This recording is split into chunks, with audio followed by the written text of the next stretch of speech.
Sebanyak 210 siswa baru SMA Negeri 20 Barombong, Takalar, melaksanakan kegiatan penanaman mangrove di pesisir Biringkasi, Galesong, Takalar, Sulawesi Selatan. Lokasi ini dipilih selain karena berbatasan dengan kota Makassar, daerah ini mengalami dampak abrasi akibat ulah penambangan pasir. Ratusan siswa yang mengikuti MPLS ini terlihat antusias menanam mangrove yang digelar oleh pihak sekolah. Selain menanam mangrove, para siswa yang dibagi dalam beberapa kelompok juga diwajibkan membawa 2 bibit tanaman mangrove untuk ditanam.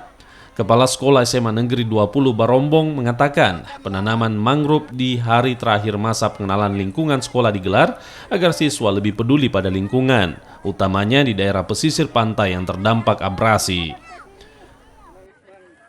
Dengan banyaknya saya lihat ini tiran-tiran yang mati, itu karena mata rantai makanannya habis.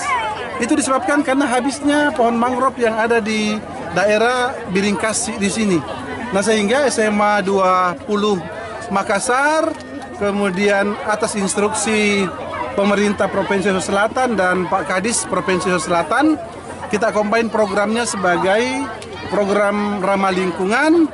Lalu kita memilih pohon mangrove karena memang daerah Barombong ini daerah pantai.